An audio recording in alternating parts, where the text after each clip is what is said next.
Okay.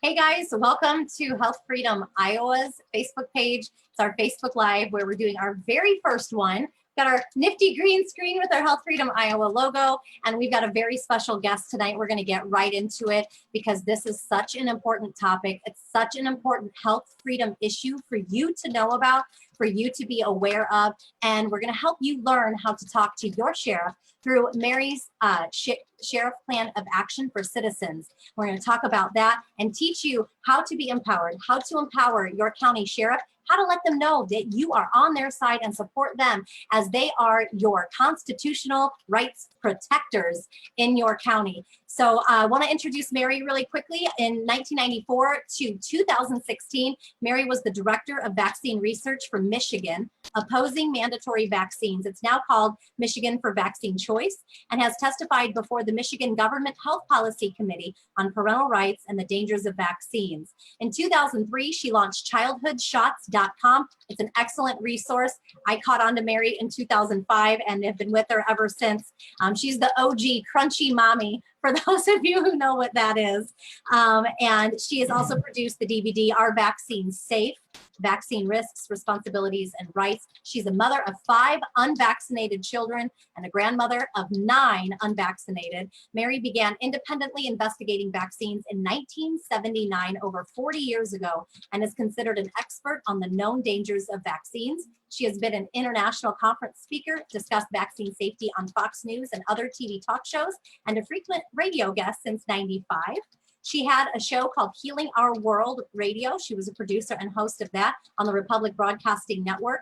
And in 2020, Mary published a book on Amazon called Natural Immune Development, designed to empower parents to promote natural immunity. And then, of course, this month, Mary is launching and created the Sheriff Plan of Action for Citizens, a way for citizens to protect their rights by informing their sheriff how they feel about unconstitutional mandates coming from the federal government or local governors. Never have we ever needed something in a time like what we are living in now. Mary Tocco, sorry for the long introduction, but you are a legend. Thank you and welcome to Health Freedom Iowa. Great to be with you again. I'm excited. Thank you, I am as well. Now, what gave you the idea to launch the Sheriff Plan of Action for Citizens? Because most of us, I mean, when you called me with this idea, I'm like, I forgot that our county sheriff actually has the power to shut down federal mandates or those laws that are threatening our civil liberties. So tell me a little bit more about how you learned about that. It had to be probably 8 years ago. I was speaking down in Florida at a conference, and somebody came up to me and said, "Do you know who Sheriff Mack is?" And I said, "No." They handed me Sheriff Mack's book, and in that, it described how he sued the federal government for unlawfully mandating the Brady handbill gun law. And what it was, he was the Arizona sheriff at the time. The Brady handbill, they were trying to remove the handguns from people, and basically all of the states agreed to start removing handguns, and he said, "We're not doing this." Wow. So he ended up literally suing the federal government. He and I think 3 or 4 other sheriffs around the country joined him, and it went all the way to the Supreme Court. And the Supreme Court ruled that the sheriff has the power and the authority to stop any unwanted mandate that is going to violate our constitutional rights or our Bill of Rights. And so at that point, the Brady handbill was thrown out. So somebody told me this, right? And this was in 2009. In 2009 and 2010, there was all this uproar about the killer H1N1 flu vaccine. Remember the flu virus? Yeah. And I knew that vaccination was developed years before, and I also knew that they were giving H1N1 out to people for several years through the flu shots. And I ended up contacting Sheriff Mack, and I asked him, "Sheriff Mack, this will apply to any unlawful mandate or federal mandate that comes down the pike?" He said, "Absolutely." So back then, my daughter, Dr. Renee Hunter, and I created a video explaining how we as the people can go out and go to our sheriff, explain why at that time that we did not want to be forced to take an H1N1 flu shot. And it was successful. Several states, people went to their sheriff listened to them and said that they would not allow it to be forced on them.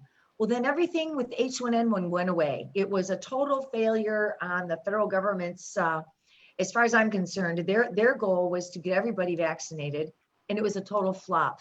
Well, now we have the coronavirus. And for about 4 or 5 months, I've been thinking, oh my gosh, this is getting out of hand. I've got to rebirth the sheriff plan of action. So I went back in, I updated my PowerPoint, I put together a new letter for the sheriff. I'm giving people everything they need to go back to their county sheriff and explain to them why they're concerned about the lockdown, the shutdown, these governors that are rogue. They're like running rogue. They're like socialists, and they're shutting states like Michigan and California. Even Illinois, we're right on the Exactly. border of Illinois, and it's ridiculous. He's Exactly. telling people that they can't even cross the river to come over here and do normal business the way that they usually would. Yet he's, his family's on vacations down at once Florida's beaches open. I mean, it's really insane.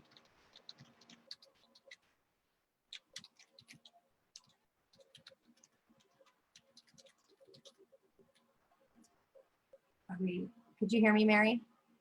Well, you kind of broke up there. Our Okay. internet connection was not stable. Okay. But I know what you're referring to. It's like the governors make all of them. So I'm going to make it very simple.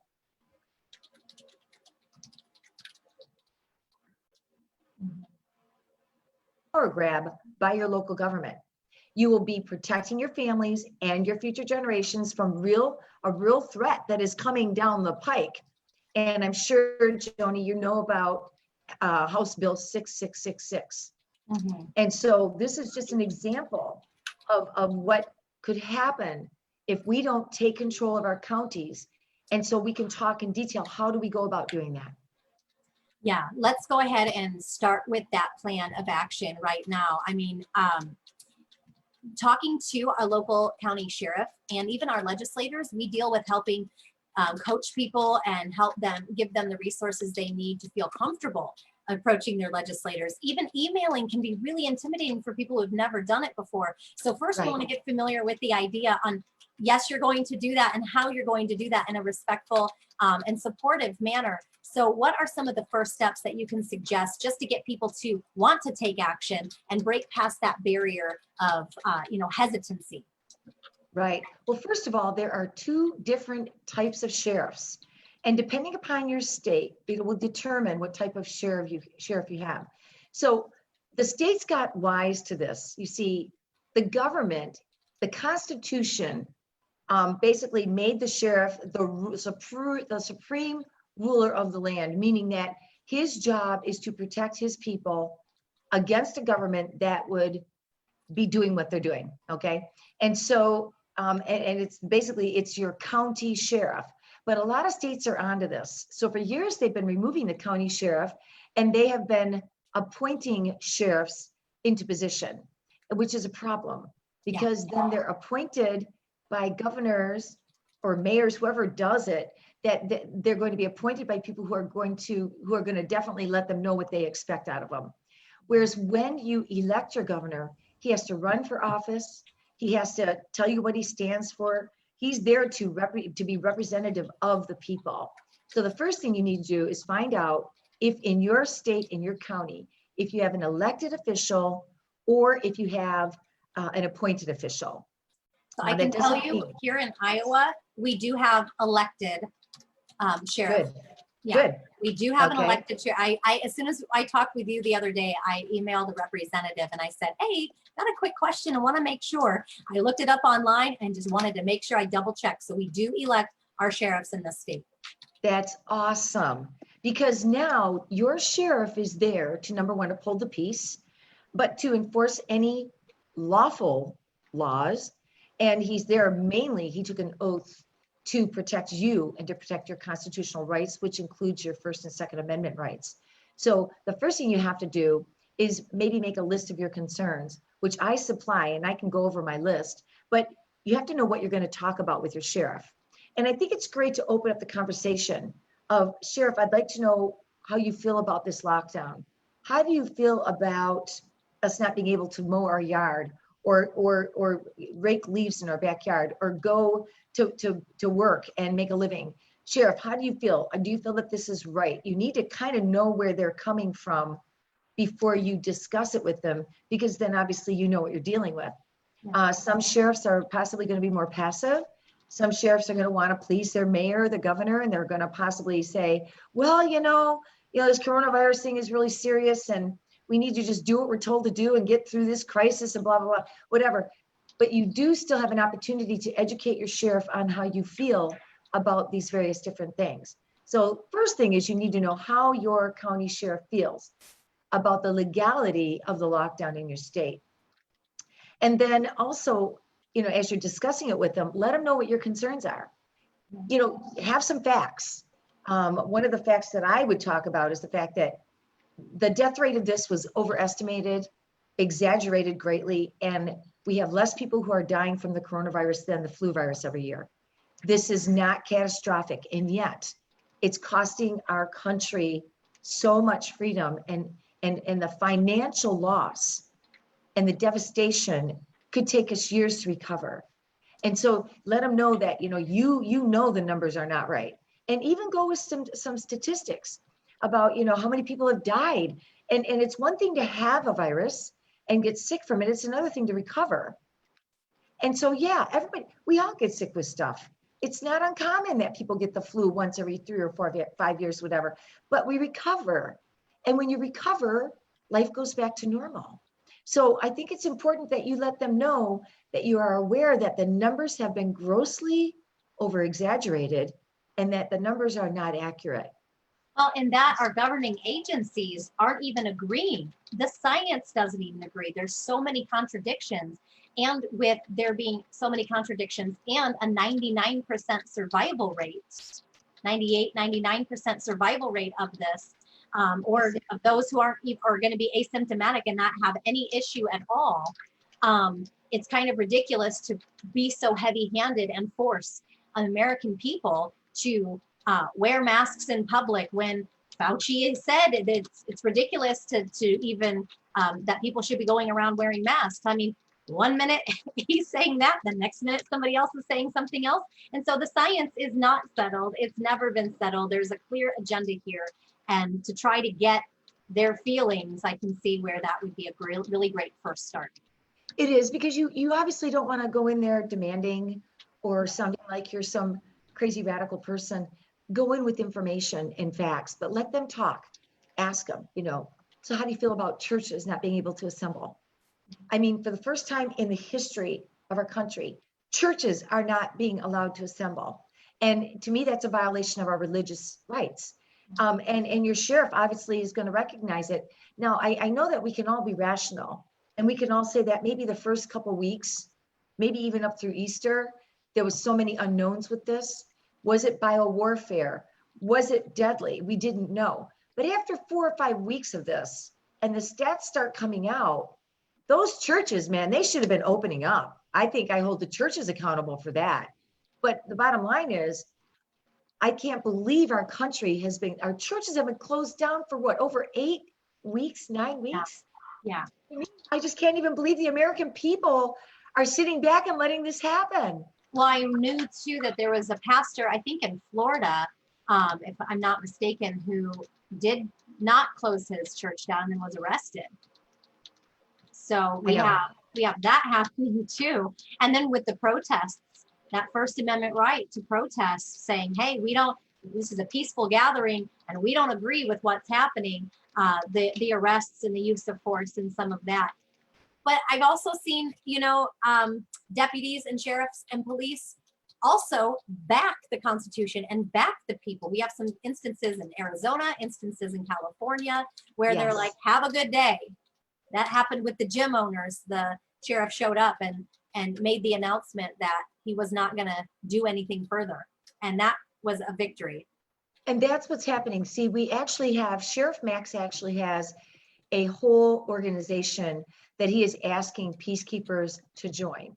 And it's called CSPOA. And I'm trying to look for what that's county sheriffs. Oh my gosh, I'll look it up here. That's okay. I will write that up and we can put it in the notes. Yes. COSPA. Yes, those are the acronyms for it.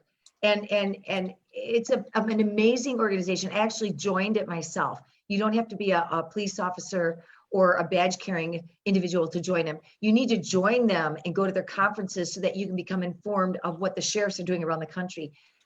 You can go onto their site and you can actually, for a small donation, you can listen to 5 videos from their last conference, where I'm hearing about sheriffs that are standing up for your constitutional rights around the country. And it's incredibly exciting.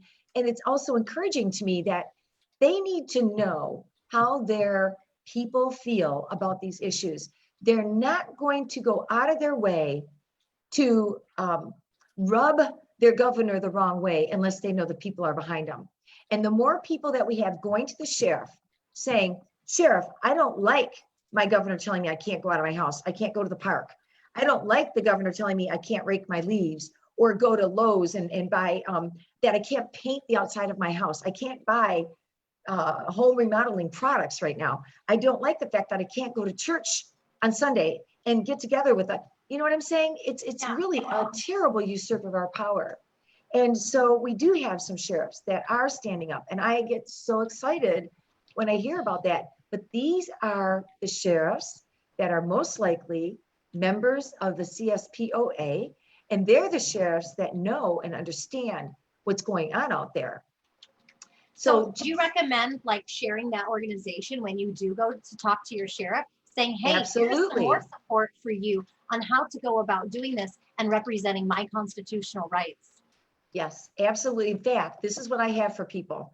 I'm actually going to pull it up. I have a PowerPoint presentation that is, I think it's 28 slides. I'm going to open it right now so I can reference it. It is amazing because what I did was I went in, I pulled up the court case, and I created a PowerPoint presentation for people so they can get this for free, download it on a laptop or whatever, and go to their local sheriff with it. And it says everything you need to know in this PowerPoint presentation. It talks about, the first slide says, who has the power and the authority to stop the usurp of our constitutional rights? Who is the most powerful person according to the United States Constitution above the police, the governor, and everyone else? Your county sheriff. And so it goes on to say the American government is founded as a constitutional republic, a representative form of government with extremely limited powers, confined within the parameters expressively set forth by the supreme law of the land, the Constitution itself. And it talks about Sheriff Mack. I have a picture of his books. He's written 3 books about this. Yeah, can I reference those books? It's County Sheriff, America's Last Hope. And his other book is The Proper Role of Law Enforcement. Richard Mack is his name. And then From My Cold Dead Fingers by Richard Mack as well. And that was about the Brady Bill. Right. Well, the first book you mentioned, The County Sheriff, America's Last Hope, is the book that highlights the whole Supreme Court hearing and references it in detail. I took from that and I put it in a PowerPoint just so that your sheriff knows that you're educated, and you can actually be educating your sheriff, because if he was appointed, a lot of them do not realize the power that they have. And if they do realize it, they're afraid to exercise it. But it actually goes on to say that the sheriff is a state executive constitutional officer who must be free from influences of local political concerns and at the whims of passing crisis.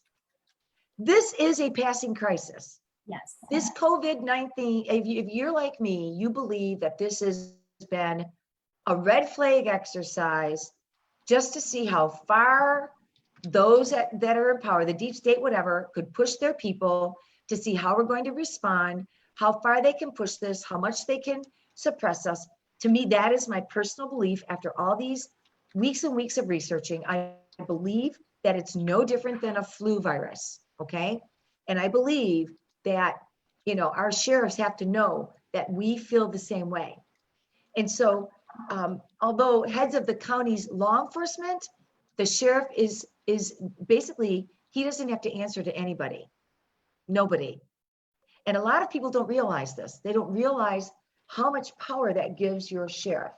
So basically, the sheriff serves the people, not the governor, not the county commissioner, but the citizens themselves. So when you go to your sheriff respectfully and you say, Sheriff, these are my concerns. I feel that our government has overstepped their boundaries. I feel that that those who are in charge are removing my rights right underneath my nose. They're causing us, they're oppressing us. They're not allowing us to make a living. People are depressed. I mean, the stats are just staggering what's going on. The isolation and the depression and the anxiety and even the elderly dying alone, women having to birth in hospitals alone and choosing between their partner and their doula, and any support person, any religious leader or religious spiritual person that they choose to have in attending their birth, they can't. And if anyone tests positive for COVID or is suspected of it or has a temperature, then she gets wheeled in there alone. And you and I both know, after home birthing and having babies naturally and having a slew of support women and support people there for us, it is vital and necessary for us to have that human connection. And it's absolutely inhumane to do this to the American people, especially our women and our children. It's really bothersome to me on many levels right now. And I do believe this historic time will go down in books as the biggest scandal that's ever happened to this country. I'm praying that by the time this is all done, that those who have wrongfully directed our president, wrongfully coached him and encouraged him to do some of the things that he's been pretty much forced to do, I just hope that people are held accountable, absolutely held accountable. And anybody who's aware knows that they get more money at a hospital if somebody comes in and they have COVID. If they die with COVID and get treated with COVID, the hospital gets thousands and thousands more than if they come in and just die of heart failure or something. So we know that there's a lot of politicking going on, but the sheriff, according to the law, is to be null and void. He's not to look at any of the crisis. All he's to look at is what's going on with my people's rights and who is violating him. That's his number one oath. And so, and I love this quote by Martin Luther King. He says, there are two types of laws, just and unjust. We have a moral responsibility to obey just laws. Conversely, one has a moral responsibility to disobey unjust laws. Yeah. And okay. Civil disobedience is not a comfortable topic for a lot of people who have been asleep for a long time and who have been apathetic in their lifestyle. They're just going through the motions.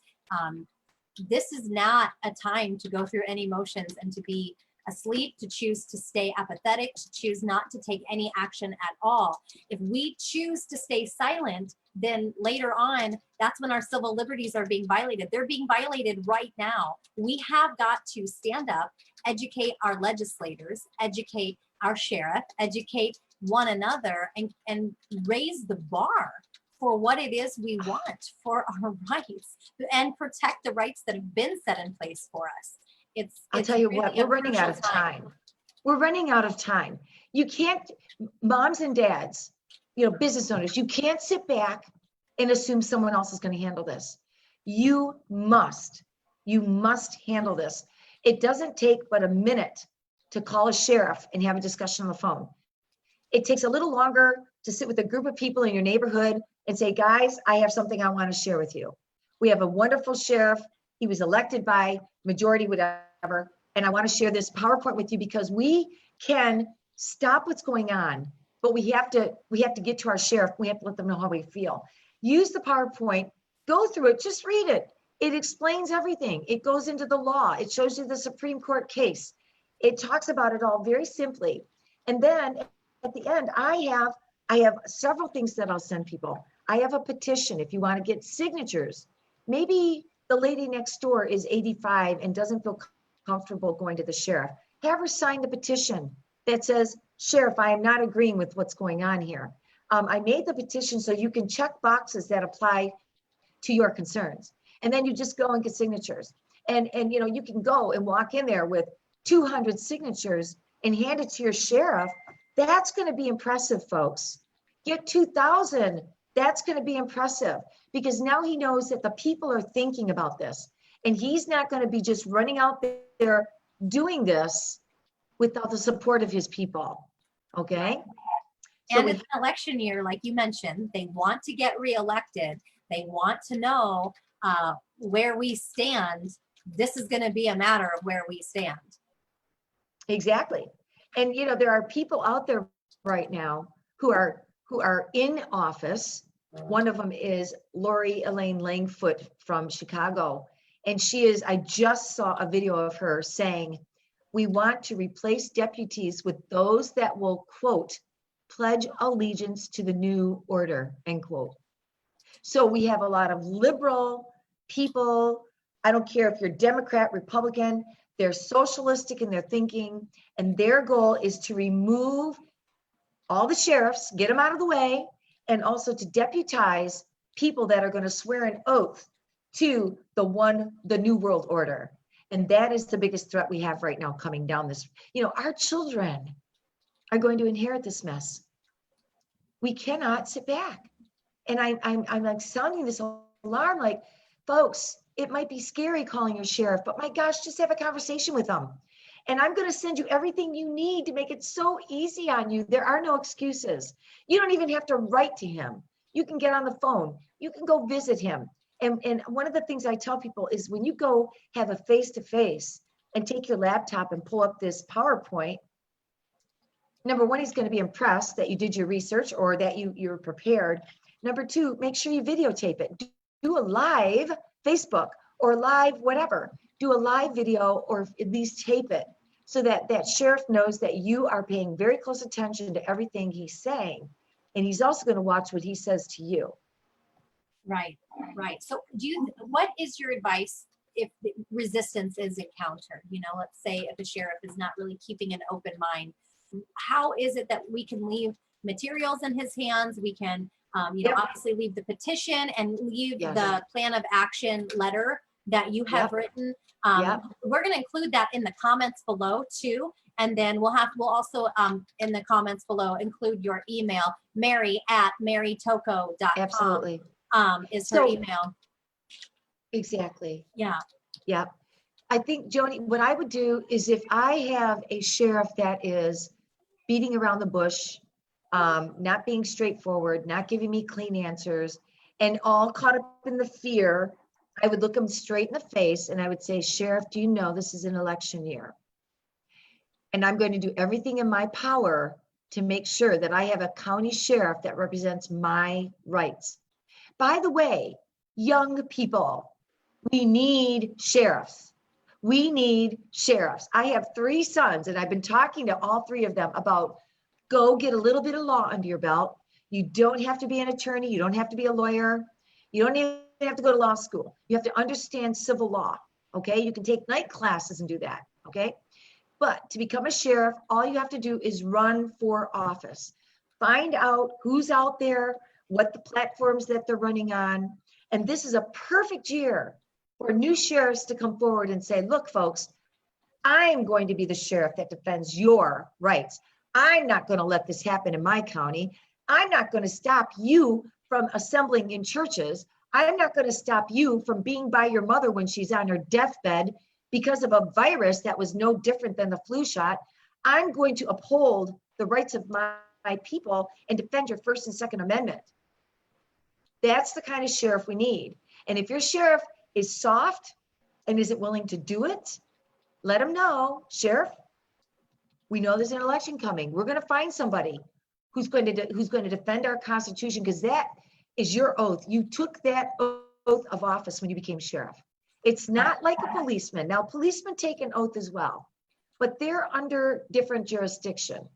The sheriff is the man who doesn't answer to anybody unless he does something criminally wrong. And then there's only one person who can arrest him, and that is, if I'm not mistaken, the governor. But he has to do something really bad. But he is the top dog in your state. And they need to know that we're behind them, and then they will do what they need to do to protect us. Wow. You know, I don't think most people really understand how much power a sheriff really does have. I think the county coroner is another one that is a little surprising too, with the next in line, as far as power goes in a county. But I think when you encounter resistance, thank them for their time. Be curious about what it is they believe. Really try not to take the defense at all, but really just take the offense. A little bit of sugar helps the vinegar go down, right? Yeah, because this is a tough Absolutely. pill to swallow, especially if you It live is. in an area where, people are really apathetic, or you have a sheriff that you don't feel is really doing his job.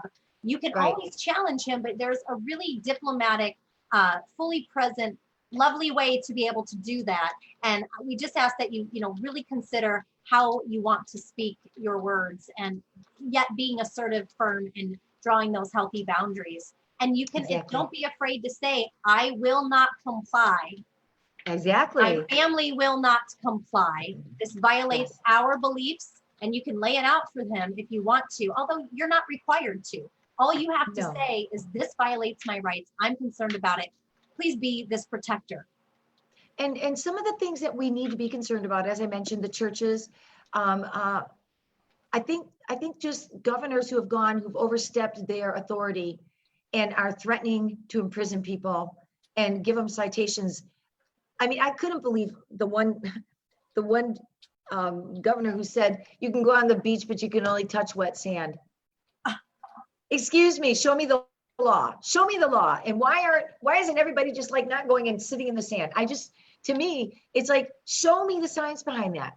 Show me why it's more dangerous for me to sit in the sand in the sun and catch some rays versus walking on the beach. I mean, to me, this is insanity. Well, especially And with all of the vitamin D studies that are out right now, saying exactly, that vitamin D deficiency is making it people more susceptible to catch coronavirus or COVID, and even Kawasaki's disease in children. There's a new study that just came out with lack of vitamin D, linking that as well. So we can sure. help include those studies. We have posted already most of them on the Health Freedom Iowa Facebook page.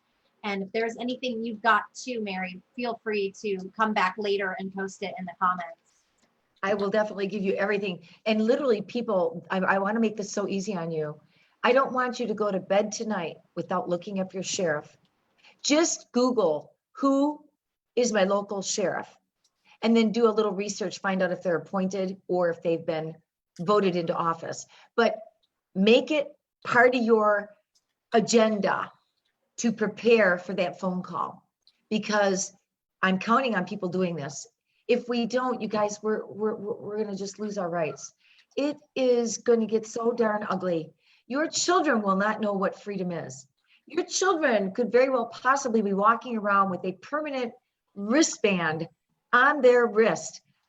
Just like the Jews were tattooed with the number, your children are going to be treated as a slave. And this is not a conspiracy theory. This is a reality that has been in the making for a very, very long time. And you know me, Joni, I've been screaming about it for years, saying we can't sit back and let our doctors just, give us every vaccination. They're not being accountable. We can't let our government just mandate what we have to do. I mean, it's gotten out of control. Right. And it's time. So I know that we did want to talk about the silver lining of this whole crisis, right? Yeah. There's a silver There is lining. some good news to some of this, Yes. as the shadowy aspects come up to the light, as the ugly has to boil up to the surface, just like, I don't know, nasty froth when you're boiling potatoes and you skim the top of it. I mean, we're at the top of it right now, right? So we have to kind of Exactly. wade through the garbage to find the good nuggets. And the good Exactly. nuggets that Mary and I have been able to find, Mary. Well, it's keeping a good positive mental attitude. Honestly, Joni, I pray a lot about it. Yeah. Asking the Lord every day, help me not to sin, because I'm one of these people. I want to have a megaphone in my hand, and I want to go walking up and down my streets, yelling and screaming, "Wake up, America!" I mean, I want to get very vocal and very out there, and so I mean, I have to pray for God's guidance and direction to keep me kind of calm. But that's why I create this thing for everybody else. You guys can go out there and really hit the streets. But I think that people are waking up. 2-3 years ago, our rights were not being so obviously violated. People were apathetic. They weren't paying any attention to some of the bills that were being passed during the H1N1 flu pandemic that never happened. They were passing bills right and left in states that if there's a pandemic, it gives them all this authority and all of this power to literally lock you down, to quarantine you, to take your children, to throw you in jail if you're not willing to do the flu shot, and fine you $1,000 a day until you agree. That. I mean, Yeah. there's all kinds of stuff that have been passed in different states that are designed to oppress and control us. Well, now people are waking up. And I think we have a window of opportunity here to hold our government more accountable. I pray to God that our president is doing everything he can to make changes.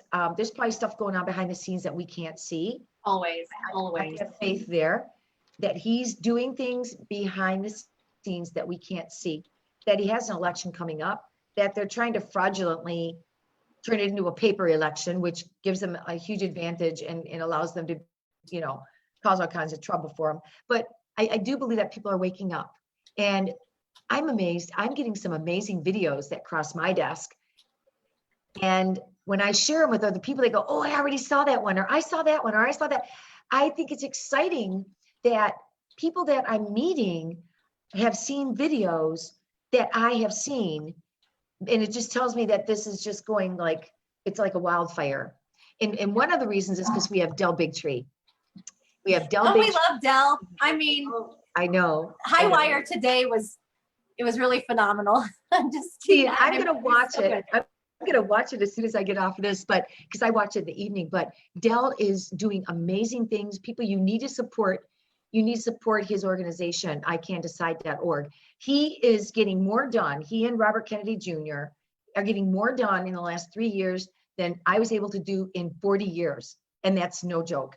It's because he has the clout, the know-how. He's a producer. He has credibility. He's a true journalist. He always is balanced. He brings both sides of the issues. He brings documentation behind everything he says and shares, and it's all available for us. So go to the High Wire on YouTube and pull up Del Bigtree and begin watching him.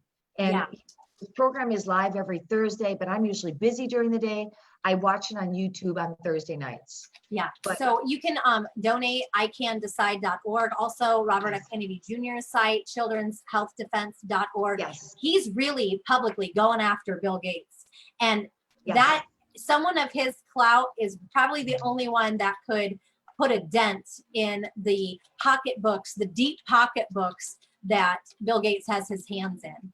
Absolutely. And when you really understand some of the behind the scenes agenda with Bill Gates and all the different foundations that he actually contributes to, how it infringes upon our civil liberties and our right. I mean, he's such an elitist. He doesn't think that we have the right to choose whether or not we want to have mandated vaccines or not. He doesn't think that we have the right to not be microchipped if we don't want to, not to be traced. And by the way, Apple has joined the contact tracing. And I wanted to send this warning out. If you have an iPhone and you shut off your automatic updates, you can go into settings, go into general, and make sure that under your updates, the automatic update is shut off, because iOS 13.5 has a COVID tracing element to it. So if you download that upgrade, it's going to be a way that they can trace who you're with, where you are,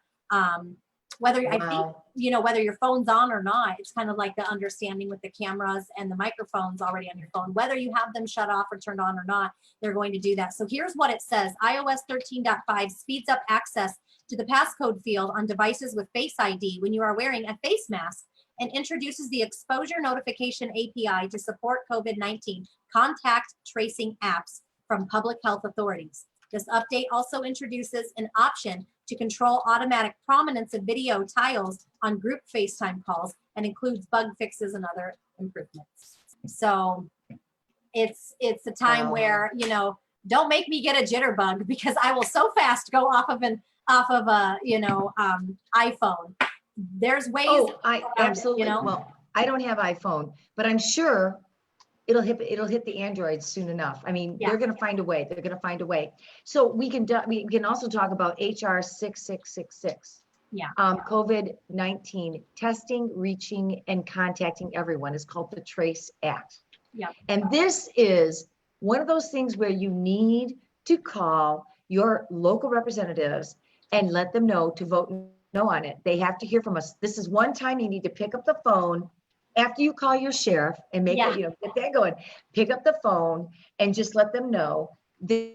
I don't believe it's passed in the House yet, but it probably will. But let them know that you do not want them to pass this bill. So it will allow tracing and enforcing quarantine of all people in the U.S. who are thought to be infected with COVID-19. The cost, by the way, is $100 billion per year to enforce and implement this. Basically, I call it a socialistic power grab. This bill will infringe on your rights to opt out of unwanted surveillance.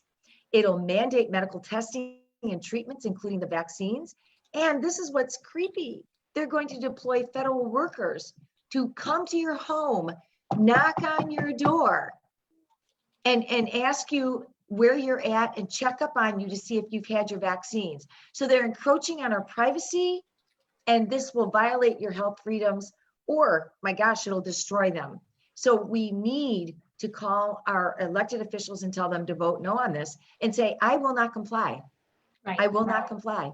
But again, if it passes, our only hope is the sheriff. Right. Well, again, another silver lining today was Moderna. Their stock was plummeting, and Robert Kennedy, he reported on this on his Children's Health Defense page. That their stock was plummeting after Children's Health Defense started exposing the monkey trials that they were doing that were so harmful to these animals. It just breaks my heart that they're doing trials on. I mean, there's no placebo, there's no safety and efficacy studies, there's nothing. Right. And their investors and the people who put stock in it started tanking today. So that was good news, right? Because it failed. It failed just like it's going to fail, just like other vaccines have failed, just like the whole industry has failed the American people when it comes to public health and safety. Absolutely. And just so I would like to mention too, Joni, being involved with natural health care for over 40 years now, I finally was able to write my first book on natural immune benefits. The reason I did this is because, I travel, I speak, I talk to parents about the dangers of vaccinations. I encourage parents to learn about natural immunity, allow their children to develop a strong immune system. And there's a lot of fear around that, especially for people who have vaccinated their children and want to stop vaccinating. Yeah. So I finally buckled down this past winter and I wrote the book called Natural Immune Development. It's a deeper understanding of our immune system. And it's based on all the latest research and documentation from immunologists who study immunity. And one of the things I would like to share is that an immunologist, they don't study the immune system. What did they study? What did you find? They study vaccinology. They study drugs and medication. They don't study the immune system. And so I quote Dr. Tatiana Abukanic. Yes. I quote incredible immunologist. I've spoken with her. I've taken her with me on multiple lectures. By the way, if you know anybody who wants to have a health conference on this subject, I can speak and I can bring Dr. Tatiana Abukanic, immunologist. She usually gives about an hour lecture as well, empowering people about natural immunity. So together we really do a complete conference on understanding your immune system and also understanding the dangers of vaccines. But in this book, I talk about how the immune system develops, when it starts developing, what strengthens it. I also talk about what interferes with that process, how even the birthing process can interrupt the development of your immune system, and how we feed our baby, of course, has a huge part in it to play in their immune system development. The medications, the over-the-counter meds that you give your children can literally shut down the immune system development. And so all of this information takes away the fear factor so that parents are confident and competent in their decision to not vaccinate and to allow their children to get these normal infectious illnesses that children are meant to get when they're young, Right. such as measles, chicken pox, even whooping cough, mumps. All of those basic normal childhood illnesses are meant to happen when you're young. And it builds lifelong immunity and helps protect against other illnesses and diseases like cancer. Exactly. Yeah. Mary, thank you for being a mentor to me when you didn't even know that you were a mentor to me. I followed your work from 2005 through all of my home births, through all of raising my babies. Wow. And when I did the intro to your show in 2011, 2012, and we had only been like Facebook friends and only, you know, really emailed each other in our introduction, but we finally got to meet in 2014 in Branson, Missouri at the cancer conference we did down there. And you're just great. A lovely woman. You are like a mother to all of us who are finding our way through learning how to raise our children with a most supported, intact immune system that we can provide in the toxic world that we live in. And your voice is heard, and you are honored here. Thank you. And I really appreciate that. Your time. Thank you so much. Thank you. It's those little things that you say that keep me going, because it's not been an easy road. Yeah. I have people that hate me and say well, not we're nice all in things that about club me. at some level. So But you know what? I always tell people I didn't go into this to get popular. That's for darn sure. Right. But I did it because God called me to do it, Joni. He gave me the knowledge before I had my first child, and I was so eternally grateful that I had this knowledge, because I can guarantee you 2 of my 5 children would have been severely affected by the toxicity of vaccines. No doubt about it. And so people can go to my website, childhoodshots.com, and they can look at articles. I have lots of articles on natural immunity, but I have my DVD series that you can download different parts. It's called Vaccination Risks, Responsibility, and Rights. And I have a coupon code. Right now, if you use the word VAX, VAX 2020, you can save 50% on my DVD series when you get the whole DVD series. It's 6 different DVDs going into everything from the polio vaccine all the way up through, gosh, within the last couple of years. So it gives you a ton of history. I've got hundreds of graphs, charts, everything that I say. I have a medical documentation in front of you, so you can see that it's not my opinion. It's fully referenced and fully documented. I kind of believe it's like a graduate course on vaccines, but yet it's simple for people to understand. And so they can get the whole DVD series right now. Instead of $60, it's $30 when you use vaccine code, the VAX 2020 code on the checkout page. So wonderful. Well, thank you for offering that here during our interview tonight. You're welcome. And we'll include links too for the state of Iowa for how you can connect with your legislators, who's the legislator in your county, who's your representative, and really let's just take the fear out of all of it together. Mary at marytocco.com, childhoodshots.com. Thank you so much for joining us on Health Freedom Iowa tonight. Thank you. God bless you. Mary. God bless. So we'll have more information and more interviews coming as well. Make sure you join us next Thursday night at 8. We're going to be interviewing Linda Crownover-Inch, and we're going to talk about birth in the state of Iowa, what it looks like with the COVID restrictions, and what it's going to look like if you are pregnant, expecting, or a doula or someone wanting to help assist another woman in birth. Everyone have a safe evening. We love you. Thank you for your support. Don't forget to visit our website, healthfreedomiowa.org, and we'll look forward to seeing you next week right here on our Health Freedom Facebook page, Health Freedom Iowa. Thank you so much. Enjoy your evening.